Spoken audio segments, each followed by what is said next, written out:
From the Tailpipes and Tacos Cruise In at the Loopy Tortilla Tex-Mex in Katy, Texas, USA, it's the InWheelTime Car Talk Show. We've got more guests from today's Cruise In. We're also going to call on Biff to judge what we've got left out here so we can give away the Chili Pepper trophies in 3 classes. So you may be in it. You don't know. I never know. Howdy, along with Mike out of this world, Mars. We always need more Jeff Dziekan, Chief Engineer David Ainsley over here in the corner where he needs to be. I'm Don Armstrong. Glad you could join us today. Who's our guest, Mr. Mars? You know, there are classics in the No, world. I don't know. Well, you consider you're a classic. You go look up classics. You'll see there a Chariot Race Classic, Don Armstrong.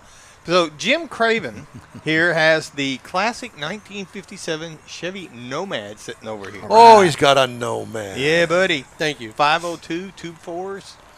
Man, it's nice. I was going to say. So it's not a new bomb pie wagon. It's got windows in the back. Correct. Yeah. Because I think Stan is in the process of building a race car that it's not the Nomad. It's another one that's on. It's a handyman wagon. Is that what they call it? The handyman? Handyman, yeah. Yeah. So it was built for service. Yes. Yeah. That's it. And so they popped the windows out and they put a steel panel back there, and that was the pie wagon. I've seen that done before. Well, so Jim, it's good to have you here. Thank you. How long have you had the 57? A little over 3 years. You bought it from an individual, I assume. You didn't buy it new. Actually, I bought it from a broker, not the guy that built it. He'd been trying to sell it for quite a while and wasn't getting what he wanted. So I followed it for a while, over a year. Finally, on the 5th auction, we made a deal. Why did you go after a 57 Nomad? Well, because it's our generation? Yes, absolutely. Tri-5s, how can you go wrong? Right. The Nomad was iffy. A station wagon, didn't even think about it. But I was looking for something. But this is a 2-door station wagon. Oh, absolutely. Yeah. That to me is just it's special. Yeah, it is. And you know, the Nomad, where the window pillar comes straight down, the Nomad comes out at an angle and has a sliding window. I did not know that. Yes. Yeah, and there's 9 grooves on the hood, the top of the car, not the hood, and then the chrome trim on the back. So there's certain specialties that makes it a Nomad. Yeah, that came from the factory that way. Exactly. Yeah. Yes. Yeah, it's not just being a 2-door. No. I mean, there's plenty of those. Yeah. Yeah. Well, I don't know about plenty, but yeah. Well, yeah, you're right. No, they're getting rarer and rarer. But back to your question, I needed something to take to car shows. I really enjoy them so much. And like I said, I've spent over a year online looking at different ones. I got a soft spot in my heart for those Tri-5s, but, Chevelles and Impalas, I mean, I was open to anything. Yeah, sure. A lot of choices out there. Yeah, and the color, which you can't say on the radio, but it is lavender, and the women really love that color a lot.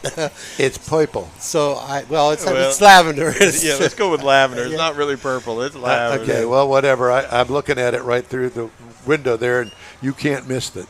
Yeah. Now, did you have it painted that way, or did it No, it came that way, and I bought it sight unseen online.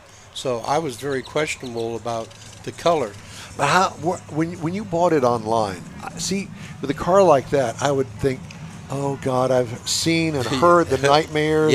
Rusted floor pans. The frame is just all jacked up. It's been through 1,000 different people and everybody. Guess where it came from? Tell me, Michigan. Oh my God! So I'm thinking, this is a rust bucket. Yeah. That car is so clean and so solid, you wouldn't believe. Really? It's wonderful. I assume that you've been all over it and under it. Yes, absolutely. And know every inch of the car. So what's been done to the car? Well, we could start off with the engine. It's a 502 with 2 4-barrels on it. It's a crate motor. Power steering, power brakes. Now, okay, hold on just a minute. Got to stop. Did it come with the 2 4-barrels on it?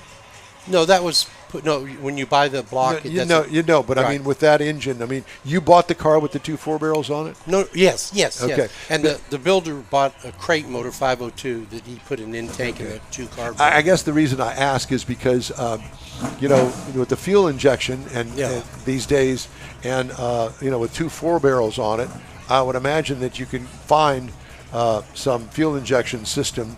Absolutely. Fit they have a 2 4-barrel EFI. Collie makes it.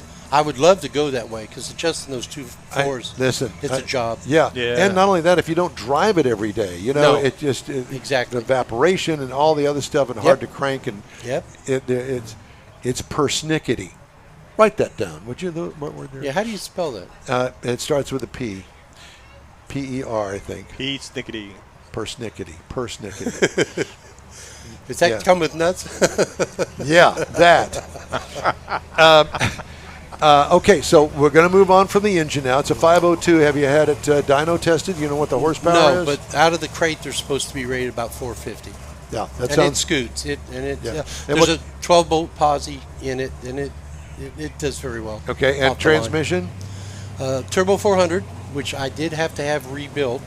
And that's when I had an option, why go with the higher RPM 400, which is basically a drag transmission. Right, but it's a solid transmission. And I took it to the best guy in town, and he rebuilt it and put a shift kit in it, and it's wonderful. It's very nice. Nice. Chirp the tires a little bit. Oh, absolutely. Are you kidding? Chirp them. Yeah. Burn the back end off of it. Make them scream. Yeah. It will lay rubber in second and third. Those wheels yours, or did they come with those wheels? No, it came with the 15-inch Americans. It was actually lower, an inch and a half lower than it is now, and I would just bought them out in my driveway. Yeah. Oh, yeah. And I don't like 15 inches. I put 17-inch. Got away from the Americans because every Tri-5 has Americans. Went with the U.S. mag, which is beautiful. I think it's beautiful. 17-inch. Got the right tires. It has a beautiful look to it. And I took the 3-inch blocks out and put 2-inch in. So it's got a little bit up, and you can see that beautiful chrome wheel. Yeah. Not polished either. I don't care for polish. I like chrome. Chrome won't get you home, but nice to look at. Yeah, absolutely. And how long have you had the car now? A little over 3 years. 3 years. Mm-hmm. You've been to every ar show that there is? Within a 50-mile radius, I try to hit them all. Do you do Autorama with it? Oh, no. To me, this is an everyday driver. It's not a garage queen, although I put it in the garage and I keep it covered. Sure. But it's not a show car. It's not a 6-figure car. It's not. I like these. Well, it's funny because I'm the same way with the Corvette. I had a Corvette show car, and I never go back to that again. I mean, it was fun while I had it, and when I did it, did the $10,000 paint job and the underside pinstripe, did all that. Yeah. But it's a nightmare. I mean, it's a absolutely. lot of work to keep it up. So now with the Corvette, I just keep it clean. I'll show it wherever. And Hot Rod Tour of Texas is coming up this week. Yeah. So I'm going to drive it down to Victoria. And once I get it down to Victoria, we park it in the motel parking lot, spend the night there, and get up the next morning and drive it on the tour for 3 days. Well, there you can see, and that's what you want. You want a drivable car. I'm surprised that you're not on the Hot Rod Tour. Well, was it too much work? Nobody ever invited me. Well, it sold out this year, but next year, keep it in mind. Hot Rod Tour of Texas, just look it up. Because I think that you'd really enjoy it. That car would be perfect on it. And that's what I appreciate about the car. It's in its own class by itself, and the public loves it. I get, it's great for the trophies, and I have nothing to do with that. But I get to meet so many people, and so many people have stories, and time just flies by with that car. Yeah, so because like you said, it's how would you say, Jeff? 400 and how many miles? 488. Yeah, starting in Victoria, but it comes down through Houston, Palacios. I mean, it's basically country roads. They don't do much on anything. Oh, yeah. And last year there was a night at the drive-in. Went to the drive-in, and it was great to sit out at the drive-in with all these old cars and hot rods. See, that's where the station wagon comes in. I mean, exactly. I don't care what kind of car it was, Plymouth, Ford, Dodge. Going to the drive-in with mom and pops and the popcorn and backing in. And, I did a segment last week on station wagons. Yeah. I mean, I'm into it. If it wasn't for that lady I live with, I'd probably have Probably have a barn full of station wagons. Just paint her purple and put her in the garage. I think, yeah. And if I was to rebuild a car today, I guarantee you I'd use that color. Really? Oh, it's growing on me. I love that color. Like you said, it just stands out. It's royalty. Your eye gets drawn to it. It definitely does that. I mean, yeah. And it was done in 2008.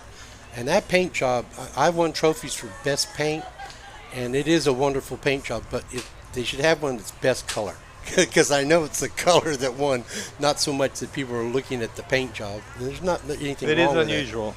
Yeah, special. Well, Jim, it's great to talk to you. Oh, I appreciate it. Great to find out about your car. Appreciate the attention. Yeah, and be sure and look up your interview after we get off the air today. I can't wait. Okay, yeah. You're the star. Stop it. Am I blushing? No Stop autographs. it. Tell me more. Yeah, I got you. Well, it's great to learn about the car, and is this your first time out here? No. I just live a couple miles over. Do you? I've been to Katy 31 years. Okay. Yeah. Back before it This turned into is my stomping ground, and that's one thing too about when you get a nice car that you like, and I'm willing to move on after a while, get something new. Everybody knows it, so when I pull in, they're like, "Oh, there he is," you know. So I want to get something and surprise everybody. Look what I got! Oh my God, and then that's what I enjoy about it. Same thing when you brought up your Corvette. You know, I bought a brand new one in 2014, and that first year I owned it, people loved it. Bought it 2020, first year I owned it. People loved it. They never seen it. After that, it just all of a sudden everybody's got one. Everybody's seen one. Yeah. So I like that being special. Yeah, they go back. Yeah, he's back. I've seen it. Yeah, exactly. And that'll happen with anything you drive. Sure. If you stay within a local area. Thanks, guys. Jim Craven, 57 Nomad. We thank you, sir. Hey, you can get the InWheelTime Car Talk Show 24/7 through the Odyssey radio app. Thank you. And the InWheelTime app. Just look for InWheelTime Car Talk. Podcasts available from your favorite podcast provider. And we video stream our live weekly show on Facebook, YouTube, and InWheelTime.com. The InWheelTime Car Talk Show continues right after this quick break. You've waited all winter, and it's finally here. The Tailpipes and Tacos Spring Cruise In. It's been a while, but the popular Tailpipes and Tacos Cruise In returns to the Lupi Tortilla Tex-Mex in Katy, Saturday, April 19th. Make any donation to Shirley's Kids and get a free breakfast taco. There'll be mimosas and Bloody Marys, too. Get to the best cruise in of the year. Tailpipes and Tacos, Saturday, April 19th, 8 to 11 a.m. Cruise in, make a donation of any amount, and grab a free Lupi Tortilla breakfast taco. Tailpipes and Tacos only happens at the Lupi Tortilla Tex-Mex in Katy, 703 West Grand Parkway at Kingsland Boulevard, just south of the Katy Freeway. Join the car camaraderie, and your car will automatically compete for one of 3 chili pepper trophies at no charge. Spring is here, and what better way to celebrate than with a free taco at Tailpipes and Tacos, Saturday, April 19th, 8 to 11 a.m. The InWheelTime Car Talk Show will be there too. We hope to see you then. Come on out. Be sure to follow the InWheelTime crew when we join the Hot Rod Tour of Texas beginning next Thursday evening in Victoria. InWheelTime will be there to give you a taste of the 3-day trek. Next Saturday's live 2-hour show will come to you from the Houston stop at Spindletap Brewery beginning at 10 a.m. You'll be able to get a feel of 300-plus cars traveling the back roads of Texas from Victoria to Madisonville. We hope you check into Facebook, YouTube, and InWheelTime.com for live updates as we take the Hot Rod Tour of Texas beginning next Thursday evening. Come join us. Welcome back to the InWheelTime Car Talk Show. Okay, Mr. Mars, you've done your car review. It's time. Let's do the other feature that we've postponed. Can we? You want to do the This Week in Auto History? Or? Yeah, let's do This Week in Auto History. You still have it? Oh, now I overshot. Now I go back up. Okay, there you go. So let's do that, shall we? So we found a few things this week in automotive history that we thought were kind of interesting. So this week in 1941, Jeep officially enters into military service. So the U.S. Army officially accepted the Willys MB into military service, and this is what gave way to the iconic Jeep. It was designed for rugged performance, lightweight 4x4, and it really became essential to the Allied success in World War II because of its durability, easy to repair, and versatility. I mean, it could go over difficult terrain. It could tow equipment. They transported people in it. It was an ambulance. It was a communication vehicles. Over 600,000 units were produced during the war. Also this week on the 17th, the Ford Mustang made its official debut on April the 17th at the New York's World's Fair. Now, this was unveiled at the Ford Pavilion got a lot of people's attention because of the way they were doing the tease leading up to it. It was alongside the futuristic ride called Magic Skyway that was created by Walt Disney. And this is part of what created all the buzz that allowed them to sell 22,000 Mustangs on the first day alone. Now, however, 2 days earlier, on April the 15th, was originally when the first Ford Mustang was sold in America. Now, this was done at a dealership. It was a Wilburton white convertible with black interior. It was purchased 2 days before the car's official release, bought by a Chicago school teacher for $3,447.50. Had a V8 engine, a power convertible top, and her car today is recognized as the earliest known retail Mustang. Due to a thing at the dealership, it was actually sold 2 days before it was supposed to sell. Now, also this week, April the 15th, Rand McNally publishes the first Road Atlas. Now, this is the first there was a lot of maps out there, but this was the first comprehensive road atlas for the American public. And this kind of started the revolution of the American travel, of people getting in their cars and going, which surged in the 20s and 30s. And when they did this, they had to have a map to be able to tell where to go. And this is what allowed them to do that. It had detailed maps, route information, points of interest, and helped people find what was going on in the world once they left their hometown. And made long-distance car travel more accessible and contributed to the fascination with growing road trips. Last but not least, April the 18th, the Ford GT40 made its competitive debut in Nuremberg on April the 18th, 1964. Now, this was it was developed to challenge Ferrari at Le Mans. The GT40 was entered by Ford Advanced Vehicles. You've probably seen and heard some of this. Driven by Bruce McLaren and Phil Hill at this particular event. Showed a lot of promise with its powerful V8, but it struggled mechanically and it couldn't finish the race. But that's part of what started Ford's legendary campaign into Le Mans, which you end up seeing in the recent Ford versus Ferrari movie. Right. Did you have a bit of Don Armstrong going on? Yeah, there? was. It was like, oh, that was blank. So that was this week in automotive history, including the blankety blanks. Yeah, at the end. Just no charge for that one. Okay, well, it's been another chaotic morning here on the InWheelTime Car Talk Show. It's been good, though. At least for me. Well, for you, maybe. Not for me. Well, I don't have to worry about the chariot race. You know the what? I wonder who's giving away the chili pepper He's trophy. running around here doing something. Well, that's just great because we haven't done anything as far as we giving got away. 10:30 is when we give them away. Yeah, well, if there's any cars left. He's working on it. He's working on it. Well, we're hoping that we can give away those chili pepper trophies. Got one over there. I like that one there. We got a couple back here. Yeah, Okay. So there was another feature that I didn't write down that I had postponed. I've got one. You got one? Yeah, I do. Okay. Well, I've got one too, but why don't you do yours? Well, everybody, you see a car and it's got a ABC after it or an XYZ. It's got an acronym on it. So this is what I found out. Mercedes-Benz AMG. Do you know what that stands for? The AMG part? Aufrich Merlich Gospach. That's the AMG. How do you say that again? Well, I just did it, so we're not going to say it again. It's a German word. I was thinking about American Motors Good. No, close enough. What about a Subaru BRZ? The B stands for Boxer engine, the R is for rear-wheel drive, and the Z is for Zenith, as in the ultimate passion for sports cars. Okay. Yep. Toyota BZ4X. The BZ means beyond zero emissions, describing the nature of battery electrics, while the 4X denotes the car being a crossover.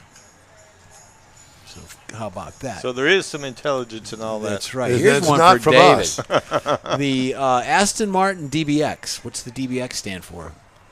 The DB is Aston Martin, including the DB5. It actually stands for David Brown, who purchased Aston Martin in 1947. The X is for crossover. Well, I guess if you got David Brown. David Brown. Who the hell is David Brown? He owns Aston Martin. He's a rich guy. Yeah. Fiat Either that or a broke guy. actually stands for Fabbrica Italiana Automobilia Torino.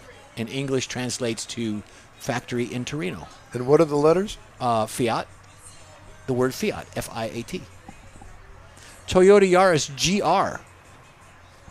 GR is Gazoo Racing. Volkswagen GTI. Grand Touring Injection is what the GTI stands for. There's the... Yeah, there he is. Christine. It's the Christine car. RAV4. Toyota RAV4 is recreational active vehicle with four-wheel drive. Yep. I was wondering Recreational about active Recreation. vehicle. Yeah, I Yep. looked that up the other day. Yeah. Ford when I Focus reviewed RS Rally Sport, which also means Rennsport, which is a German word for racing or sports or motorsports. So that's what the RS in Ford Focus. Saab. Svenska Aeroplan Akite Ooh, let me see that. Bolag, meaning Yeah. Swedish Don, airplane Wait a company. minute. Don wants to try that one. Let me do my ABBA impression here. yeah. Svenska Aeroplan Aktiebolag. Send your letters too. And then we'll do one more here. It's a Subaru XV, just means crossover vehicle. That's all it means. So there's a meaning behind all these acronyms that they put on these cars. Great. Everyone has a meaning. Everything's got a meaning. Everything's got a meaning. So There's a meaning. did you give away our trophies? All right. All right. 10:30 it is. And do you have names of these people and all that? Well, I got a piece of paper for you. Is that what you're looking for? Piece of paper to write on? Okay, Oh, very okay, good. Thank you. Very good. Thank you, Hey, Easter Sheila Bunny. May, did you see my grandson and my daughter? And yeah, he is, isn't he? Looks just like me, doesn't he? Oh, hell no. Yeah, he's got a full diaper. Here, you need a pen? You got a pen. No, he stole my pen. Oh, okay, good. All right. You know, these things here at the Loopy Tortilla do get out of hand Wow. easily. When we're here. Yeah. What, Mars? Yeah, well, Everybody else wishes they could be here. so this is what Leslie sees on YouTube right here. Oh, my. You lost your feed. Let me see if it came back on. What? Did you see the picture? Yeah. No, I didn't. I was reading. There's the picture. What? So for our you need to YouTube, get your TV fixed. no, that's not it. Yeah, that's it. No, it's not. I'm telling No. you. Okay. Well, then you try to convince Leslie that that's it. No, I'm not going to. Not after what I just saw. Let's see what's on there now. That's it. There you go. It's a big mess. Well, that wasn't there a minute ago. That's what I'm saying. Okay. Hold It's that thought. It's a Hold mess. that thought. Hold that thought. I'm not going to hold the thought. So we apologize for our YouTube visitors with some sort of screwed up video, but that's not surprising. We're going to investigate here. Okay. At any rate, I don't have any other. Well, I do have a feature, but it's going to be too long to fit into this little area, I think. No, I'm going to make it fit.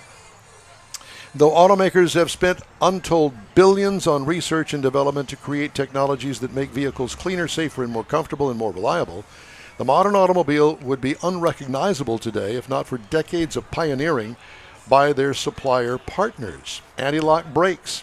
Almost from the beginning of the auto industry, engineers have known that a vehicle is more difficult to control in emergency braking when the wheels lock up. Chrysler introduced the Sure Brake four-wheel anti-lock brake system in 1971 as optional equipment on the Imperial luxury car. I didn't know that.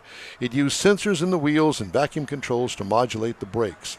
In 78, Bosch began modern anti-lock brake era when its four-channel computer-controlled ABS debuted on the Mercedes-Benz W116, later called the S-Class. Brake-by-wire. Some lower technology brake-by-wire systems have been in production in hybrids such as the Toyota Prius that use signals from the brake pedal to push brake fluid through a series of pipes to the front and rear brakes. German supplier ZF said it will launch a by-wire system that operates the brake calipers electrically starting in late 2028. So nothing that you do inside really is going to have anything that's mechanically connected to the function. Cameras. Toyota and Nissan ushered in the modern era of backup cameras in the early 90s. They became federally required safety equipment on all passenger cars in the 2018 model year. Catalytic converters. No device has done more to clean up the emissions from gasoline and diesel engines. Virtually every gasoline and diesel automobile today has a catalytic converter. The device located in the exhaust system uses precious metals and high heat to convert harmful emissions such as carbon monoxide and nitrogen oxides into less harmful gases and water vapor. Lane departure warning, which to me is intrusive and I don't like it, but Nissan debuted the current system developed by Valeo in its Infiniti FX SUV. Today, lane departure is a key building block of the suite of technologies that enable self-driving cars. Lithium-ion batteries. First commercial lithium-ion batteries were made by Sony in 1991. I didn't know that. First Teslas used lithium-ion batteries made by Panasonic and LG Chem. I can't hear him. I turned my lane departure thing off. Yeah, it's annoying. Yeah. In 1990, the first built-in GPS system came in the Japan market, Mazda Cosmo luxury car. The system was developed by Mitsubishi Electric and Mazda. The gyrocator lasted 1 year on the. I think I've heard that. That's not what you heard. That's not what it meant. That's not what you. The gyrotator. Yeah, gyrocator. Tater. Radial tires. First patents for radial tires were granted more than 100 years ago. Mm-hmm. But Francis Michelin perfected the technology and created the tire that changed the industry. Michelin's first radial tire, the Michelin X of 1946, improved safety, handling, durability, and fuel economy. By the 80s, 100% of all new cars sold in the United States were equipped with radial tires. In a radial tire, the cords are positioned bead to bead at 90-degree angles to help reduce friction. Mm-hmm. And the radio. Paul and Joseph Galvin, founders of Motorola, the Chicago company that created the first commercially successful car radios in the 1930s, likely would not recognize the audio systems in today's cars. The radio is just a small part of the infotainment system and has become crucial in the operation of the vehicle. Screens in some cars control almost every key function. Delco Electronics and Delco Systems developed the first in-car touchscreen that debuted in the 1986 Buick Riviera. Yes. Since then, screens and functions have grown so much that some vehicles, such as the Cadillac Escalade and Celestiq, have screens that stretch all the way across the dash. All right. If you'd like to get in touch with us, shoot us an email. The address here is info@InWheelTime.com. Be sure and follow us on Facebook. We're back in just a flash. You own a car you love. Well, why not let Gulf Coast Auto Shield protect it? Houstonian John Gray invites you to his state-of-the-art facility to introduce you to his specialist team of auto enthusiasts. We promise you'll be impressed. Whether you're looking to massage your original paint to a like-new appearance, apply a ceramic coating, install a paint protection film, nano-ceramic window tint, or new windshield protection called ExoShield, Gulf Coast Auto Shield is where Houston's car people go. Curbed your wheels? Instead of buying new, why not have them repaired? How about a professionally installed radar detector? Gulf Coast Auto Shield does that too. Get a peek inside the shop and look at the services offered by getting online and heading to gcautoshield.com. Better yet, stop by their facility at 11275 South Sam Houston Tollway, just south of the Southwest Freeway, and get a personal tour. Gulf Coast Auto Shield is your place to go for all things exterior. Call them today, 832-930-5655 or gcautoshield.com. The award-winning InWheelTime Car Talk Show now reaches 5.3 million folks each year. Check us out on InWheelTime.com, the Odyssey Radio app, YouTube, Facebook, and just about every other entertainment source out there, including our live broadcast every Saturday, 10 to noon Central Time. The InWheelTime Car Talk Show has informative automotive guest interviews, new car reviews, along with popular features including Jeff's Car Culture, the latest new cars, cruise-ins, and racing dates. It's InWheelTime.com. Join us.